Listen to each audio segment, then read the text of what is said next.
오늘은 그 로마서 지난주에 이어서 로마서 1장 18절부터 23절까지의 말씀을 함께 나누도록 하겠습니다. 오늘 본문은 그 인간의 죄에 대한 하나님의 진노와 그 내버려 두심에 대한 내용이 나옵니다. 간단히 그 두 부분으로 나뉘어 볼 수 있습니다. 첫 번째는 1장 18절에서부터 23절까지 인간의 죄악에 대한 하나님의 진노. 두 번째는 1장 24절부터 32절까지 죄를 선택한 인간에 대한 하나님의 내버려 두심이 나옵니다. 먼저 로마서 1장 18절부터 23절까지의 말씀을 함께 읽도록 하겠습니다. 제가 읽겠습니다. 하나님의 진노가 불의로 진리를 막는 사람들의 모든 경건하지 않음과 불의에 대하여 하늘로부터 나타나나니 이는 하나님을 알만한 것이 그들 속에 보임이라. 하나님께서 이를 그들에게 보이셨느니라. 창세로부터 그의 보이지 아니하는 것들 곧 그의 영원하신 능력과 신성이 그가 만드신 만물에 분명히 보여 알려졌나니 그러므로 그들이 핑계하지 못할지니라. 하나님을 알되 하나님을 영화롭게도 아니하며 감사하지도 아니하고 오히려 그 생각이 허망하여지며 미련한 마음이 어두워졌나니 스스로 지혜 있다 하나 어리석게 되어 썩어지지 아니하는 하나님의 영광을 썩어질 사람과 새와 짐승과 기어다니는 동물 모양의 우상으로 바꾸었느니라. 방금 읽은 그 1장 18절부터 23절까지의 본문은 인간의 죄악에 대한 하나님의 진노에 대해서 이야기를 하고 있습니다. 하나님의 진노가 나타난다는 것입니다. 하나님은 진노하시는 하나님이시라는 것입니다. 다시 한번 보면 하나님의 진노가 불의로 진리를 막는 사람들의 모든 경건하지 않음과 불의에 대해서 하늘로부터 나타난다라고 지금 말씀하고 계십니다. 하나님의 진노가 불의로 진리를 막는 모든 사람들에게 나타난다. 이 모든 사람들의 그 경건하지 않음과 불의에 대해서 나타난다라고 했습니다. 여기서 경건하지 않다라는 것은 원래의 의미는 하나님을 경외하지 않는다 또는 하나님을 비난한다. 그리고 이 불의는 이 법과 정의를 어기는 그런 행위, 그러니까 즉 불법을 의미합니다. 그러니까 하나님을 경외하지 않고 하나님을 대적하는 그런 것과 또 법과 정의를 어기는 그런 불법에 대해서 하나님의 진노가 하늘로부터 나타난다라고 바울은 선포하고 있습니다. 이렇게 하나님의 진노가 하늘로부터 나타나는 이유가 두 가지가 있습니다. 19절부터 23절까지 나와 있습니다. 첫 번째 이유는 하나님께서 왜 진노하시는가?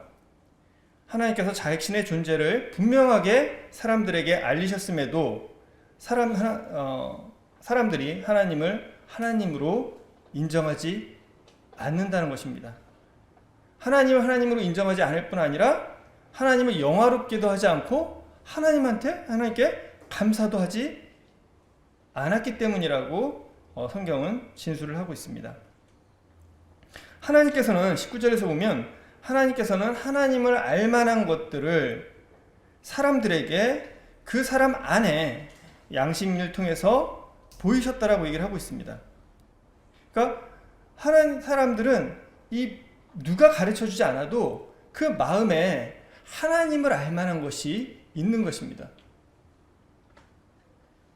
왜냐하면 그건 하나님께서 그렇게 만드신 겁니다. 그러니까 인간은 누구든지 그 마음에 하나님을 알만한 것이 있습니다. 다만 그것을 부인할 뿐이지 그 알만한 것이 없는 것은 사람은 아무도 없습니다. 왜? 하나님께서 보이셨기 때문에.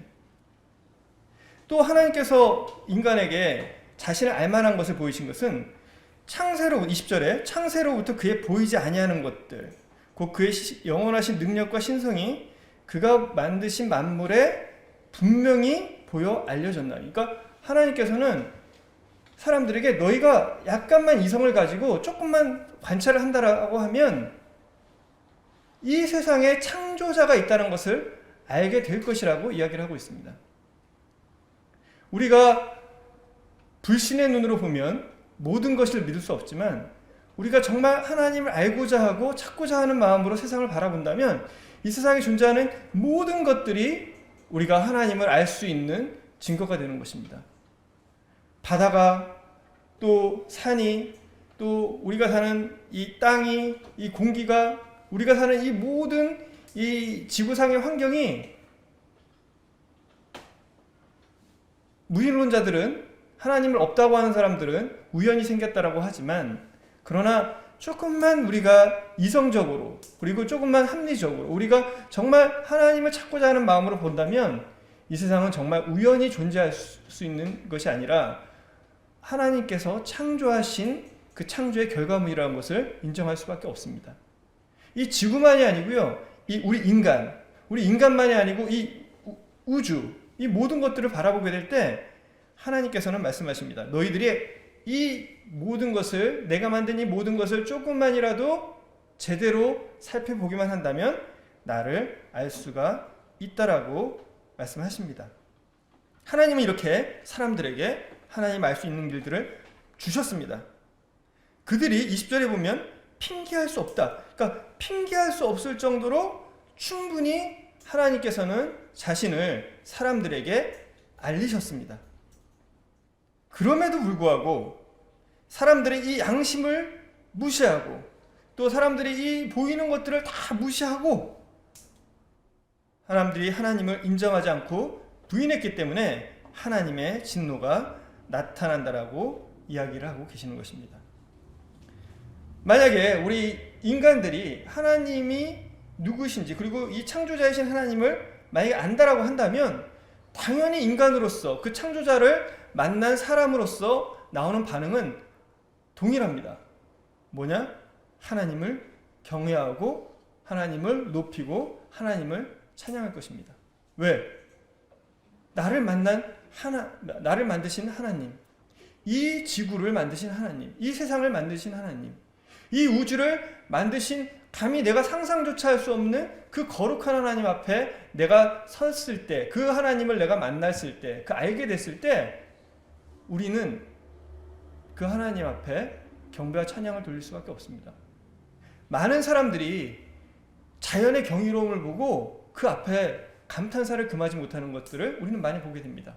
여행을 가서 놀라운 경치, 산의 모습을 봤을 때, 계곡을 봤을 때, 바다를 봤을 때, 또는 지금처럼 엄청난 태풍이 몰려오고 또 자연재해가 일어날 때 인간들은 그 모습 앞에 감탄을 표하는 것을 보게 됩니다. 하물며 하나님 앞에 인간이 섰을 때 인간들을 시키지 않아도 하나님을 영화롭게, 즉 거룩하게 또 찬양하고 경배할 수밖에 없는 것입니다. 그 21절에 그래서 이 말씀이 나오는 겁니다. 오히려 하나님을 알되 하나님을 영화롭게도 아니하며. 아니, 하나님을 안다면 당연히 하나님을 영화롭게 해야 될 텐데 그렇지 않은 인간들을 보면서 이해할 수 없다는 것입니다. 그리고 두 번째 나오는 것은 고마움입니다. 감사입니다. 우리 구원받은 성도들이 왜 날마다 하나님 앞에 나아가서 하나님을 묵상할 때마다 감사를 하게 되나요? 정말 구원받은 그리스도인과 아닌 그리스도인의 차이가 그냥 일반적인 종교인과 정말 거듭난 그리스도인의 차이가 좀 있다고 생각이 됩니다. 우리 거듭난 그리스도인들도 하나님께 간구를 많이 합니다. 그런데 정말 하나님을 알면 알수록 간구도 간구지만 우리가 하나님께 감사가 넘치거든요. 감사를 하게 됩니다. 그러나 이 하나님을 온전히 모르는 사람들은 사실은 불평과 분망과 두려움과 이런 것들이 더 많은 것입니다. 하나님을 알게 될 때 우리는 하나님을 향해서 감사를 하게 되고 고마움을 느끼는 것이 당연한 것입니다. 그런데 하나님을 알지만 하나님을 알면서도 고의로 인정하지 않고 그분을 영화롭게도 하지 아니하고 그분을께 감사도 하지 않는 이 사람들의 모습을 바울은 이야기를 하고 있습니다. 이제 하나님의 진노가 나타나는, 즉 하나님께서 진노하시는 두 번째 이유가 나옵니다.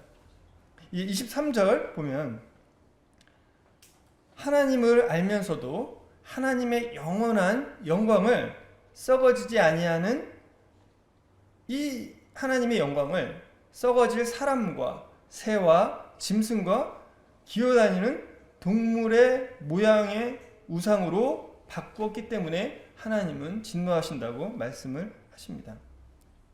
하나님을 알면서 하나님을 알 수 있는 충분한 증거가 있는데도 하나님을 인정하지 않는 그런 사람들의 결과가 마음의 결과가 무엇입니까? 그건 21절에 나오고 있습니다. 오히려 그 생각이 허망하여지며 미련한 마음이 어두워졌나니. 이 허망해지다라는 것은 목적이 없다, 그러니까 쓸모가 없다, 이런 뜻입니다. 그러니까 하나님을 내가 인정하지 않을 때 그 생각이 이게 목적이 없는 그런 어떤 상태가 된다는 거예요. 그러니까 내가 하나님 없이 열심히 살아보겠다. 근데 목적이 없어졌어요. 그리고 쓸모없는 생각들을 하게 됩니다. 그러다 보니까 미련한 마음이 이제 어두워집니다. 그리고 스스로 지혜 있다 하지만, 그러니까 정말 내 지혜로 열심히 살아보려고 하지만 결과가 뭐냐? 어리석게 된다. 어리석게 된다는 거예요. 어리석게 된다는 말은 쉽게 얘기하면 원어상으로도 그래요. 바보가 된다. 바보 같은 행동을 한다. 그러니까 이 예레미야서 2장 17절에도 보면 내 백성이 두 가지 악을 행했다라고 합니다. 하나는 생수에 근원되는 나를 버린 것과 또 하나는 스스로 웅덩이를 판 것인데 그 웅덩이는 물을 저축하지 못하는, 가두지 못하는 그런 웅덩이라는 것입니다. 그러니까 하나님을 버리게 될 때, 하나님을 인정하지 않게 될 때 인간은 자기 스스로 웅덩이를 파게 됩니다. 근데 하나님은 그 모습을 보면서 뭐라고 하시냐면, 야, 네가 아무리 파도 그건 결코 채울 수가 없다. 왜? 물을 가두지 못할 웅덩이이기 때문이다. 얼마 전에 그러한 광고를 영상을 봤습니다. 홍수가 났어요. 중국에서 홍수가 났는데 담이 있습니다. 담. 자기 집안에 홍수가 났어요. 그래서 담인데 담이 이 철창으로 된 담이에요. 밖에도 있고. 그 철창 안이나 철창 밖이나 물이 가득 차 있는 거예요. 자기 집이 닫혔어요. 이 사람이 뭐라고 하냐면 이 바가지를 들고 이게 큰 그 바게스를 양동이, 죄송합니다. 양동이를 들고 열심히 밖으로 푸는 거예요. 계속 퍼프고 있어요, 양동으로. 그러면 그 물이 어떻게 되겠습니까? 이게 퍼지나요? 풀 수 없죠. 다 차 있는데.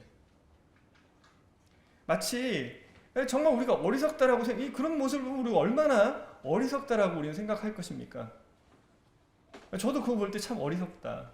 그런데 바로 하나님을 인정하지 않는, 그리고 하나님이 없다라고 말하는, 하나님 대신에 이런 우상들을 섬기는 이 사람들의 그 마음은, 이 사람들의 상태가 바로 아까 말씀드린 그 사람과 똑같이 어리석고 바보 같은 것이 돼서 그런 행동들을 한다는 것을 지금 성경은 이야기를 하고 있습니다.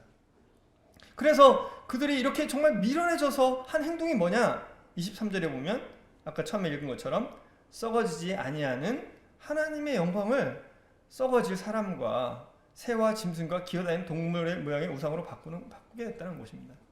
이게 얼마나 어리석습니까? 아니, 하나님의 영광을, 하나님의 거룩을, 진짜 이 말로 형용할 수 없는 그 하나님의 신성을,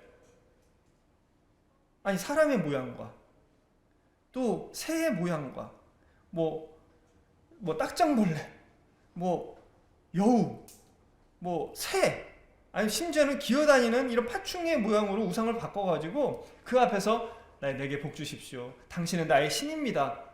이러고 있는 사람들의 모습을 이 바울이 보면서 얼마나, 또 이 모습을 하나님 보면서 얼마나, 야, 저건 정말 제정신인가? 저게 정말 이성이 있다고 하는 사람들이 할 행동인가? 얼마나 어리석은가? 그런데 놀랍게도 이 당시에 이 로마는요, 우리가 생각하는 것보다 훨씬 뛰어난 이 문화와 과학과 지성과 이런 것들을 가지고 있었던 그런 나라입니다. 지금도 로마법 체제가 현대에서도 그대로 쓰이고 있습니다. 이런 뛰어난 사람들이 바울이 딱 로마에서 사람들이 로마에 딱 가보면 제일 많은 게 뭐냐? 신전들이에요. 신전. 온갖 신들이 다 있죠. 그 앞에서 로마만 그런가요? 이집트도 마찬가지입니다. 이집트에 가면은 주로 동물, 딱정물 이런 게 되게 많죠. 신이. 아시아도 마찬가지입니다. 이런 모습들이 만연해 있는 이 모습들, 이것을 보고 있는 사람. 그런데 아니 교회 안에 있는 성도들조차 저게 더 세련돼 보인다. 저게 더 멋져 보이는데? 지금 이 시대가 어떤 시대입니까? 사실은 로마 시대나 지금 시대나 같습니다. 단지 우상의 모양만 바뀌었어요. 그때는 우리 눈에 보이는 그런 것들이라면 지금은 뭐 젊은 아이돌들을 쫓아가고요. 그 다음에 돈과 또 권력과 또 수많은 우리 눈앞에 보이는 욕심을 쫓아 살아갑니다. 당시 과학과 기술, 경제적 또 군사 철학이 최고로 발달한 사회에 살면서 그리고 이 로마인들은 이 자기들이 문명인이라고 나머지는 바바리안, 야만인이야 라고 이 자부하는 이 로마인에 대해서 바울은 이렇게 평가를 하고 있고 이 바울의 평가는 바울의 평가가 아니라 바로 하나님의 평가입니다. 그 당시 사람들이 우리보다 더 어리석었냐? 아닙니다. 인간의 삶은 이 사람들의 삶은 형태만 달라질 뿐이지 인간은 본질적으로 1000년 전의 사람이나 2000년 전의 사람이나 3000년 전의 사람이나 인간은 본질적으로 같습니다. 그렇기 때문에 인간은 똑같습니다. 약 3000년 전에 살았던 다윗은 시편 14편 1절부터 3절까지 또 동일한 내용을 시편 53편 1절부터 3절까지 동일한 내용을 두 번이나 반복해서 시편에 적었습니다. 보통은 한 편에 쓸 텐데 똑같은 내용을 두 편이나 적었어요. 제가 한번 읽어보도록 하겠습니다.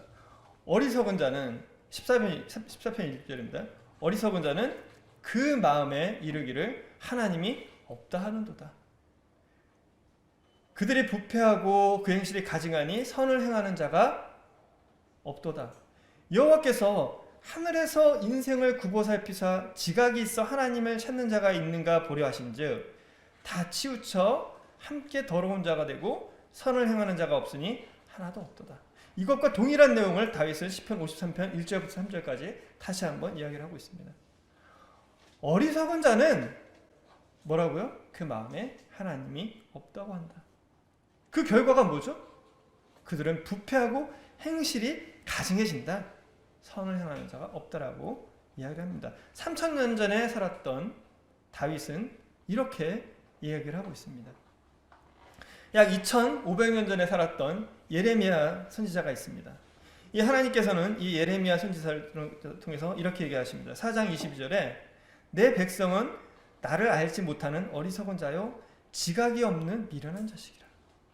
하나님을 알지 못하는 것은 어리석은 거고 지각이 없고 미련한 거라는 겁니다. 우리가 복음 전하다 보면 똑똑하다고 하는 사람들 수도 없이 만나볼 수 있습니다.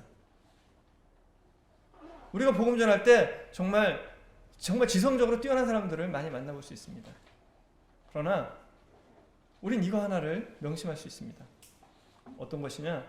그들은 지각이 없는 사람이다. 그들은 어리석은 사람이다. 왜? 하나님께서 말씀하셨어요.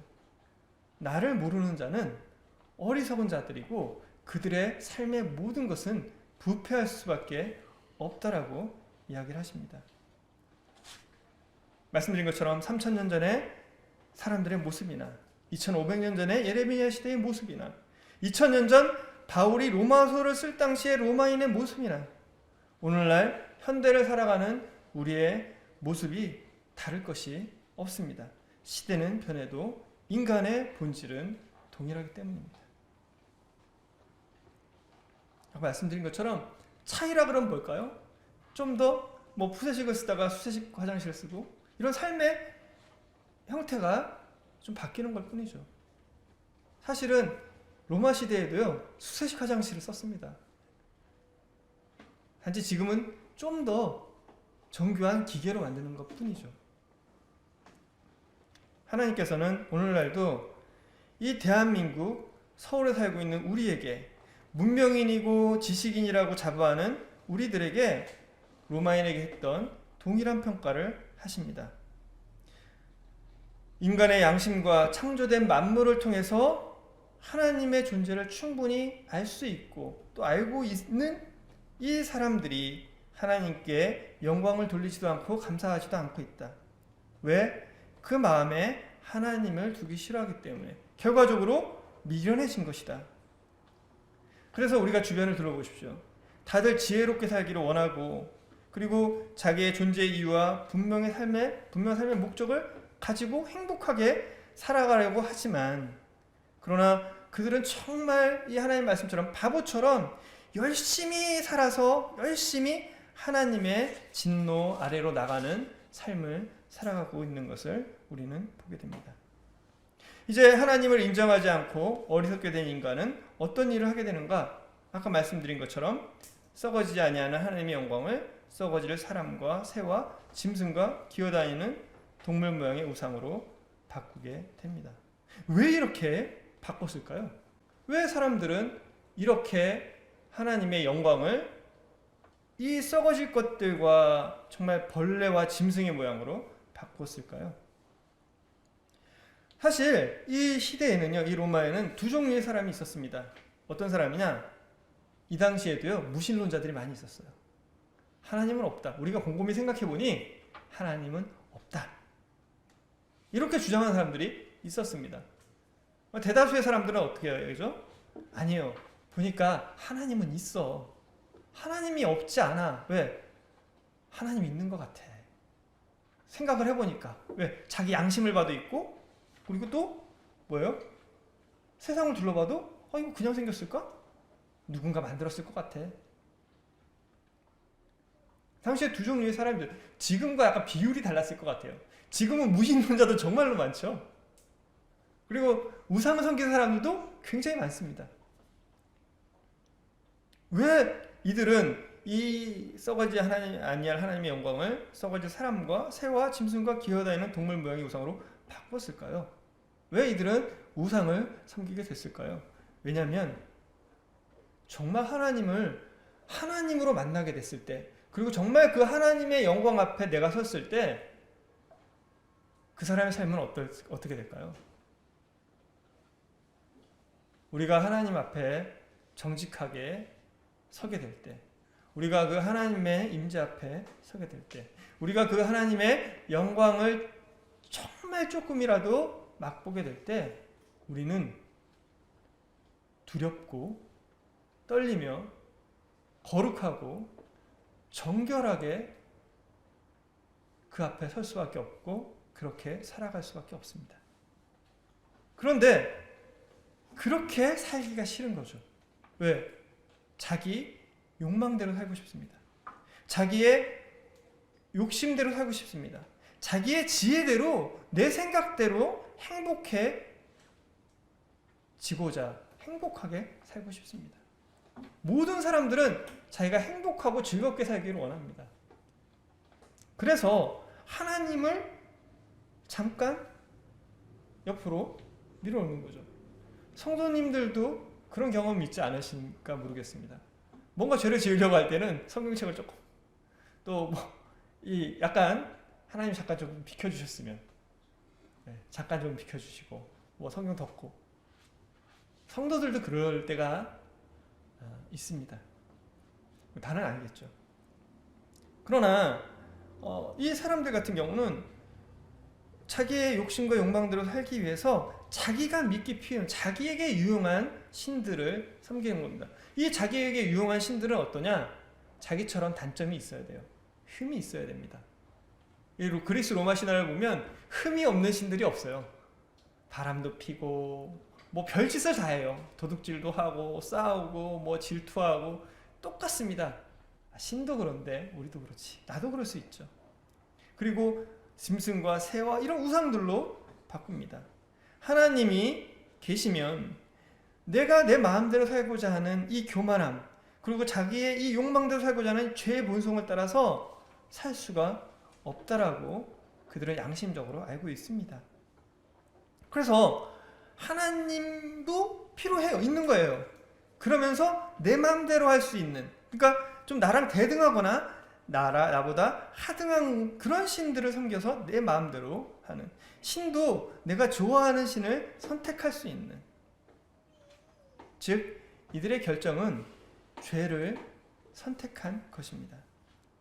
하나님을 없다라고 하는 무신론, 그리고 하나님보다 다른 이 썩어질 우상을 섬기는 것, 모양은 달라 보이지만 그러나 하나님 보시기에는 본질적으로 같은 동기에서 나온 같은 행위라는 것입니다. 이것은 다르지 않아요. 그것은 같은 것입니다. 이제 이 죄악을 선택한 인간에 대한 하나님의 그 대응을 보도록 하겠습니다. 1장 24절부터 32절까지를 제가 읽도록 하겠습니다. 1장 24절부터 32절까지입니다. 성도님들도 말씀을 펼치셔서 같이 눈으로 읽어주셨으면 좋겠습니다. 24절입니다. 그러므로 하나님께서 그들의 마음의 정욕대로 내버려 두사 그들의 몸을 서로 욕되게 하셨으니 이는 그들이 하나님의 진리를 거짓것으로 바꾸어 피조물을 조물주보다 더 경배하고 섬김이라. 주는 곧 영원히 찬송할 이시로다. 아멘. 이 때문에 하나님께서 그들을 부끄러운 욕심에 내버려 두셨으니 곧 그들의 여자들도 순리대로 쓸 것을 바꾸어 영리로 쓰며 그와 같이 남자들도 순리대로 여자 쓰기를 버리고 서로 향하여 음욕이 부릴 듯 하며 남자가 남자와 더불어 부끄러운 일을 행하여 그들의 그릇 때문에 상당한 보응을 그들 자신이 받았느니라. 또한 그들이 마음에 하나님 두기를 싫어하며 하나님께서 그들을 그 상실한 마음대로 내버려 두사 합당치 못한 일을 하게 하셨으니 곧 모든 불의, 추악, 탐욕, 악의가 가득한 자요 시기, 살인, 분쟁, 사기, 악독이 가득한 자요 수근수근하는 자요 비방하는 자요 하나님께서 미워하시는 자요 능욕하는 자요 교만한 자요 자랑하는 자요 악을 도모하는 자요 부모를 거역하는 자요 우매한 자요 배약하는 자요 무정한 자요 무자비한 자라. 그들이 이 같은 일을 행하는 자는 사형에 해당하다고 한다고 하나님께서 정하심을 알고도 자기들만 행할 뿐 아니라 또한 그 일을 행하는 자들을 옳다 하느니라. 자, 이제 이 부분을 우리가 읽어보면 진노하시는 하나님, 진노하시겠다는 하나님, 그 진노를 하늘로부터 나타나시겠다라고는 하나님께서 이 하나님을 인정하지 않고 죄악의 길을 선택한 인간들에게 어떻게 대응하시는지가 나와 있습니다. 어떻게 대응하셨죠? 내버려 두셨습니다. 그냥 내버려 두셨어요. 아니, 이 곳곳에 정말 여기 말한 이런 포악과 악독이나 이 온갖 음란과 이런 것들이 막 만연하고 있어요. 죄가 막 넘쳐나고 있어요. 하나님 앞에서. 그런데 하나님께서 그냥 내버려 두셨다는 것입니다. 아니, 우리 집안에서 막 아들들이 막 서로 싸고 난리 부르스가 났는데요. 그냥 내버려둬요. 분명히 여기 처음 우리가 읽었을 때는 하나님의 진노가 나타난다고 그러는데 여기서는 하나님께서 내버려 두셨다. 인간의 죄를 선택한 인간에 대한 어떤 그 하나님의 대응은 내버려 두셨다는 것입니다. 이 내버려 두셨다는 것이 세 가지가 나옵니다. 24절에 정욕대로 더러움에 내버려 두셨다고 나옵니다. 26절에 보면 부끄러운 욕심에 내버려 두셨다라고 나옵니다. 28절에 보면 마음에 하나님 두기를 싫어하기 때문에 그 상실한 마음대로 내버려 두셨다라고 얘기하셨습니다. 왜 하나님께서는 진노하신다고 하시면서 내버려 두셨을까요? 왜냐하면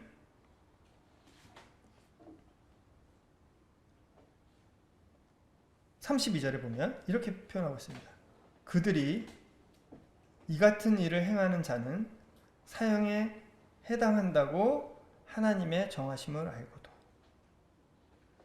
왜냐하면 모르면서 하는 행동이면 가르쳐주고 돌이키게 하겠지만 알면서 하는 행동이기 때문에 그냥 내버려 두는 거죠.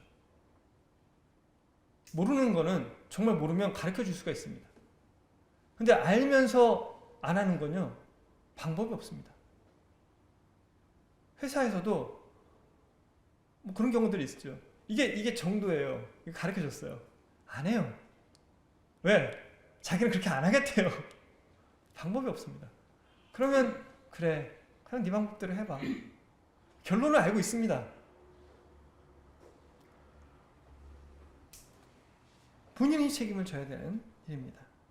또 두 번째는 2장 5절에 보면 2장 5절에 뭐라고 하냐면 다만 내 고집과 회개하지 아니하는 마음을 따라 진노의 날 곧 하나님의 의로우신 심판이 나타나는 그 날에, 즉 하나님의 심판하시는 날이 있기 때문입니다.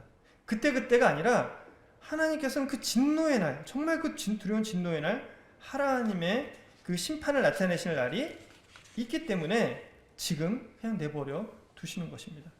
단지 그냥 내버려 두는 것이 아닙니다. 더 크고 두려운 심판을 준비하시는 것입니다. 그리고 또한 그 중에서 단 몇 명만이라도 회개하고 돌이키기를 원하시는 하나님의 간절한 사랑이 그 안에 있기 때문입니다. 이것이 우리가 하나님 앞에서 회개하고 돌이켜야 하는 이유입니다. 하나님께서 심판하실 것이고 그 날이 준비될 것이고, 그리고 하나님께서 우리가 돌이키시길 원하기 때문에, 이게 바로 우리가 또 성도들이 경건하게 살아야 하는 이유이고, 또 이 돌같이 딱딱해진 이 세상에 복음을 전해야 하는 이유입니다. 이 세 가지 내버려둠에 대해서 좀 더 살펴보도록 하겠습니다. 1장 24절과 25절입니다. 아까 본 것처럼 불의로 진리를 막는 사람들은 하나님의 영광을 썩어질 사람과 새와 짐승과 기어다니는 동물병으로 바꿨습니다. 그래서 24절에 그러므로, 그래 그렇게 했으니까 하나님께서 그들을 마음의 정욕대로 그 더러움에 내버려 두셨습니다. 이 더러움이라는 것은 이 육체적으로 또 도덕적으로 불결하다는, 즉 부정하다는 의미입니다. 이 정욕대로 그 더러움에, 그 더러워지도록, 불결해지도록 그냥 내버려 두셨습니다. 이거는 허락이라는 이 단어성의 의미를 보면 허락이나 허가보다는 그냥 포기하다, 던져버리다, 던져놓다, 이런 의미라고 보시면 좋겠습니다. 즉 욕망대로, 육체대로 그래 방탕하게 살아봐라. 그랬더니 어떤 결과가 일어났나요? 그들은 자신의 몸을 욕되게 했습니다. 이 욕되다라는 말은 더럽히다는 거예요. 그리고 이 불명예스럽게 하는 거예요. 그러니까 자기가 자기 몸을 그냥 스스로 더럽게 불명예스럽게 이렇게 하는 것입니다. 하나님을 떠난 이 결과입니다. 오늘날 정말 이 시대는 거룩하고 경건한 삶을 사는 것을 비웃는 시대입니다.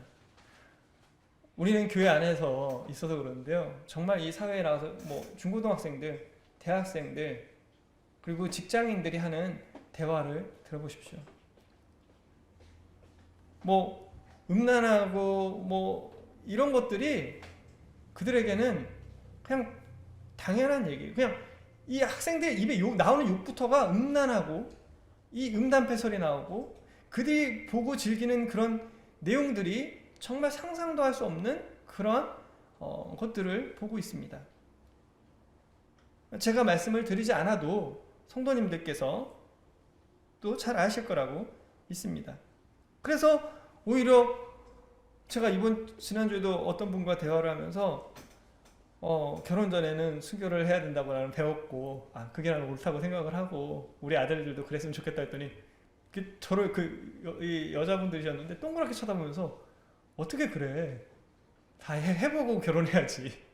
나중에 정말로 이런 경건함이 비웃음을 당할 수 있는, 성적 타락을 자신의 자유와 권리로 주장하는 시대입니다. 이게 왜 그러냐? 이 교육이 그거를 뒷받침해주고 있어요. 교육이. 또 문화가 뒷받침해주고 있습니다. 온갖 우리가 보고 있는 문화들이 그런 것들이에요.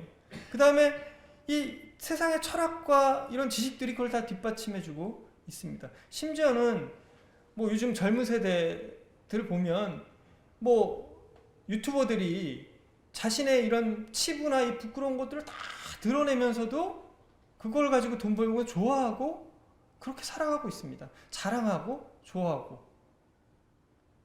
전에는 우리가 이게 하나님을 안 믿더라도요, 상상할 수조차 없는, 정말 저렇게 하는 거 저건 미친 거 아니야? 저러고도 살아? 이랬던 것들이 지금은 그냥 비일비재해지고 있습니다. 그러한 결과들은 뭐 신문이나 뉴스나 이런 거 보시면 다 나오실 겁니다. 정말 이 시대는 악하고 음란한 세대가 됐고, 자신의 몸을 더럽히고 욕되게 하는 것들을 그게 욕되고 불결하게 하는 것조차 모르고 지금 살아가고 있습니다. 이는 25절에 보면 이는 그들이 하나님의 진리를 거짓 것으로 바꿔서 피조물을 조물주보다 더 경배하고 섬기기 때문에 그렇다고 이야기를 하고 계십니다. 하나님의 진리를 거짓 것으로 바꿔서 이 우상들을 섬긴 결과, 하나님을 떠난 결과, 하나님을 부인하고 인간의 자유의지대로 살게 되는 결과 뭐죠? 타락한다는 것입니다. 자기 몸을 더럽게 한다는 것입니다. 그래서 이 인간들은, 요즘 사람들은 더 자유롭고 더 즐겁고 더 행복하게 살게 된 것 같지만, 표면적으로 그래 보이지만, 그러나 기억해야 됩니다. 뭘요? 주는 곧 영원히 찬송할 하나님이시라는 것을. 1장 2절 5절에 나온 것처럼 너희 그렇게 살고 섬기지만 하나님은 영원히 찬송받을 하나님이시다. 즉 인생은 짧고 하나님은 영원하시다. 그 하나님의 영원함 속에서 그 영원한 심판이 지속될 거라는 것을 우리는 알고 있습니다. 성도님들, 세상의 그러한 풍조에 휩쓸리지 않을 뿐 아니라 그런 풍조를 조금이라도 부러워하거나 조금이라도 다시 따라가고자 하는 마음들을 우리는 버려야 할 것입니다. 어느덧 우리 성도들조차 나도 모르게 그런 걸 따라가고 있어요. 나도 모르게 그런 걸 막 찾아보고 있어요. 하나님 말씀하십니다. 마음에 하나님 두기를 싫어하면 그런 결과들이 나온다는 것을. 주님은 영원하신 하나님이시다. 그 영원히 찬송받으실 하나님이시다. 아까 말씀한 것처럼 우리가 마음에 하나님을 두게 될 때, 정말 우리 마음에 하나님이 중심에 계실 때 우리는 하나님 앞에 경건하게 살 뿐 아니라 하나님께 감사와 찬양을 드리게 되는 것입니다. 이제 두 번째 버려둠에 대해서 보겠습니다. 1장 26절과 27절입니다. 이 때문에 하나님께서 그들을 부끄러운 욕심에 내버려 두셨으니 곧 그들의 여자들도 순리대로 쓸 것을 바꿔 영리로 쓰고 그와 같이 남자들도 순리대로 여자들을 쓸 것을 버리고 서로 향하여 음욕이 불이듯함에 남자와 더불어 부끄러운 일을 행하여 그들의 그릇 때문에 상당한 보응을 그들 자신이 받았다라고 말씀하십니다. 이 때문이라는 게 뭐냐면 아까 말씀드린 것처럼 하나님의 진리를 거짓 것으로 바꾸고 하나님을 인정하지 않고 우상을 섬기기 때문에 하나님께서 그 부끄러운 욕심에 내버려 두셨다라고 했습니다. 이 부끄럽다라는 말은요, 천하다, 아주 욕되다, 이런 뜻이에요. 그러니까 아주 천하고 욕된 이 욕심이란 뜻은 이 욕심 또는 이 색욕, 이 음란함을 쫓는 이 욕망, 그러니까 이 천하고 부끄러운 이 음란함을 쫓는 욕망에 내버려 두셨습니다. 그래서 그들은 어떤 행위를 하게 되느냐, 여기 본 것처럼 여자가 순리대로 쓸 것을 버리고 바꿔서 쓰는 거예요. 남자가 여자들 순리대로 쓸 것을 버리고 남자와 관계를 하는 것입니다. 즉, 이 부끄럽고 천한 욕심에 뒀다는 것은 뭐냐면, 이제는 아까 이 처음에 얘기한 거는 부끄러운 욕심에서 이게 자기의 어떤 몸을 더럽게 하고 이렇게 거기에서도 더 발전한 거예요. 더 발전해서 이제 정상적인 관계에서의 어떤 성적인 어떤 이런 욕구를 벗어나서 이제 정상적이지 않는 비정상적인 성적 관계를 추구하는 것을 의미합니다. 이게 정상적이지 않아요. 왜? 이제 정상적인 것 갖고 만족 못하겠어요. 왜? 막 해봐도 만족이 없어요. 이 로마 시대에 정말 성적으로 타락한 것이 여기서 나타났습니다. 그런데 이 로마 시대만 그런가요? 정말 우리 급격하게 1970년대와 80년대와 90년대, 2000년대와 2010년 이 몇십 년간은요, 정말 우린 그 시대를 살았던 분들은 아실 겁니다. 얼마나 이 도덕이 땅에 떨어진 시대이고 정말 우리가 상상도 못했던 것들을 이제 우리도 그냥 그럴 수 있지.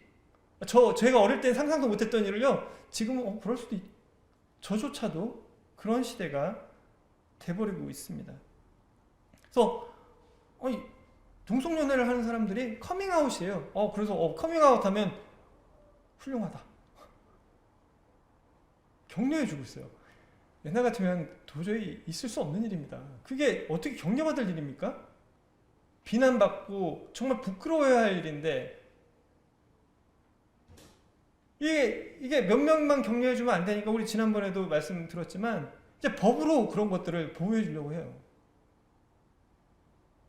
아니 정상적이지 않은 이 욕구를 추구하는 이거를 이 성적 자유를 추구하다 보니까 정상적인 관계를 만족 못하니까 이제 비정상적인 관계 이런 것까지 추구하고 인정을 해달라는,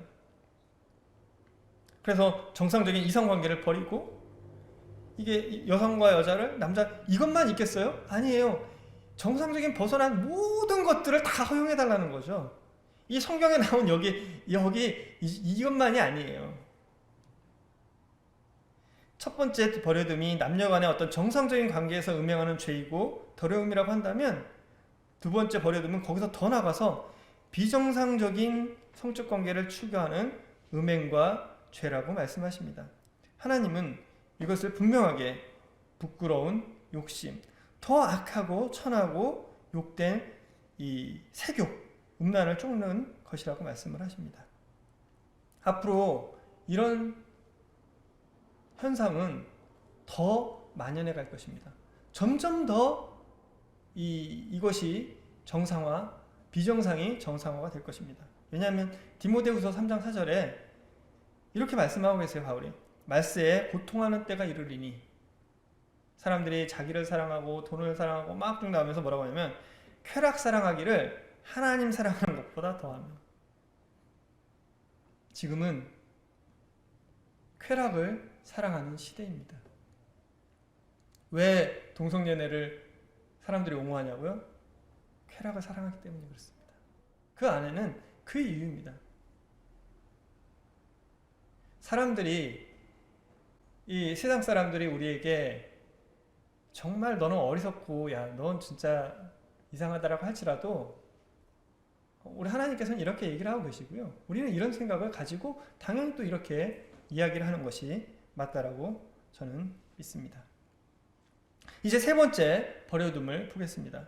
세 번째 버려둠은 28절에 그들이 마음에 하나님 두기를 싫어하기 때문에 그들이 그 상실한 마음대로 내버려 두셔서 합당치 못한 일을 하게 하셨다는 것입니다. 원인은 역시 한 가지입니다. 마음에 하나님 두기를 싫어하는 것. 문제는 하나님의 존재를 모르는 것이 아닙니다. 처음부터 얘기했지만 조금만 귀를 기울이고 조금만 창조된 세상을 조금 제대로 바라보게나 한다면 우리는 누구나 하나님을 알 수 있고 믿을 수 있습니다. 진짜 문제는 그 마음에 하나님 두기를 싫어한다는 것입니다. 그래서 하나님은 상실한 마음대로 내버려 두십니다. 이 상실한 마음은 이 하나님께 인정되지 못한 이 가치가 없다라는 의미입니다. 하나님을 마음에 두기 싫어하기 때문에 상실한 마음대로 내버려 두셨고, 그렇기 때문에 사람들은 합당치 못한 일을 하게 됩니다. 이제 1장 29절과 30절에는 그 결과들을 쭉 얘기를 하고 있습니다. 불의, 이 모든 불의라는 것은 의와 반대되는 개념이죠. 이 뒤에 나오는 것들을 총칭합니다. 이 추악이라는 것은 정말 사악하고 야비한, 이 바르지 못한 일을 하면서 그걸 즐기는 행위. 이 얼마나 많은 이 것들이 있습니까? 탐욕이라는 건 뭐냐면 더 가지려고 남을 해치는 것도 불사하는 겁니다. 이 사람을 죽은 게, 사기치는 게 뭐예요? 정말 이 사기 때문에 돈 잃고 뭐 다 잃어서 정말 자살하는 사람, 패가 망신하는 사람, 우리나라는 정말 이 사기가 만연한 나라인 것 같아요. 정말 너무 사기에 대해서 반대한 것 같습니다. 이 탐욕으로, 자기의 탐욕으로 인해서 남들이 죽거나 뭐하는 상관이 없어요.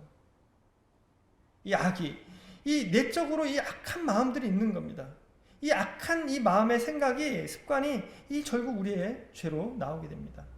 그리고 이 악독한 마음, 사람을 해치고자 하고 악한 상황으로 몰아넣는, 이 비방한다는 것은요, 공개적으로 막 하는 겁니다. 그리고 하나님께서 미워하시는 자, 이거는 하나님께 미움을 받는 자라고도 볼 수 있고, 또는 하나님을 미워하는 자라고도 볼 수 있습니다. 능욕하는 자, 이 타인의 고통을 보고 즐기는. 얼마 전에 우리가 N번방 사건이라는 거 되게 세상을 떠들썩하게 했던 것들이 있습니다. 이게 바로 그 능욕하는 대표적인 모습 중에 하나라고 생각합니다. 이 악을 도모하는 자, 이 악을 도모하는 자라는 것은요, 새로운 악을 찾아내고 타인까지 죄악으로 인도하는 이런 죄악의 전파. 전 이게 제일 더 나쁜 것 같아요. 이게 다 나쁘지만 나만 나쁜 게 아니라 남까지 같이 끌어서 악하게 만드는, 우매하고 이 약속을 어기고 부정하고 이 무자비한. 그러면서 자기들이 이렇게 살면서 뭐라고 하냐면, 이러한 일을 행하는 자는 사형에 해당한다고 하나님의 정하심을 알고도 자기들만 행할 뿐만 아니라 그런 일을 행하는 자들을 옳다 하느니라. 지금 이 시대를 보십시오. 이 말씀이 그대로 우리에게 나타나지고 있습니다. 이젠 죄도 우리가 죄가 아니야 라고 사람들이 뭉쳐서 얘기를 하면 죄가 아닌 시대가 됐습니다. 옳다고 합니다. 분명한 것은 아무리 그렇게 외친다 하더라도 법은 바뀌지 않는다는 것이죠. 사람의 법은 바뀝니다. 지금 우리가 인간의 법은 지금 벌써 사람들이 그 법 바꾸자고 하니까 지금 우리 그리스도인들이 그 법을 막기 위해서 지금 얼마나 노력을 하고 있습니까? 어쩌면 이 법은 바뀔 수 있어요. 이미 바뀐 데들도 있고요. 중요한 것은 하나님의 법은 바뀌지 않습니다. 하나님의 법은 이 60억 인구 모두가 외친다 할지라도, 그것이 옳다 할지라도 하나님의 법은 바뀌지 않습니다. 우리는 그 법 앞에 살아가는 사람입니다. 이사야서 1장 3절에 이 말씀이 있습니다. 소는 그 임자를 알고 나귀는 그 주인의 구유를 알건만은 이스라엘은 알지 못하고 나의 백성은 깨닫지 못하는도다. 슬프다 범죄한 나라여, 허물진 백성이여, 행악의 종자여, 행위가 부패한 자식이로다. 그들이 여호와를 버리며 이스라엘의 거룩하신 이를 만홀히 여겨 멀리하고 물러갔도다. 소도 주인을 알고 또 나귀도 그 주인의 구유를 알지만 이 하나님의 백성이라고 하는 이 이스라엘은 하나님을 모른다. 깨닫지도 못한다. 범죄하고 허물지고 행악이다. 성도님, 성도 여러분, 이 시대가 아무리 죄악이 관영한 시대라고 할지라도 우리는 하나님의 법 앞에 살아가는 사람들입니다. 이 당시 로마 성도들이 주변의 그런 모습들을 보면서 혹할 수도 있고 마음이 흔들릴 수도 있고 물들어갈 수도 있지만, 그러나 이것을 보면서 바울은 얘기를 했어요. 그건 어리석은 거야. 하나님 앞에 정말 어리석은 거야. 바보 같은 거야. 그것은 우리가 보는 것들이 아무리 좋아 보이고 매력적으로 보인다고 할지라도 그것은 바보 같은 것입니다. 우리의 마음에 하나님을 구주로 모시고 또 그분을 경배하고 경외하고 우리는 그리스도인으로서, 성도로서 살아가야 할 것입니다. 그래서 여기 나온 것처럼 어리석은 자가 아니라, 바보가 아니라 정말로 지혜로운 자로서 이 시대를 살아가야 할 것입니다. 바울은 아마 이 로마서 1장 이 하반절을 쓰면서 성도들이 정말 이 시대에 물들지 않고 지혜롭게 정말 그 사람들을 안타깝게 여기면서 복음을 전하는 자로 서기를 바라지 않았을까라는 생각을 하게 됩니다. 오늘 저와 성도 여러분들이 이 마지막 시대에 이 미련하고 어리석은 자로 살아가는 것이 아니라 정말 하나님을 아는 사람으로서, 지혜로운 사람으로서 이 시대를 살아가기를 원합니다. 기도하고 마치겠습니다.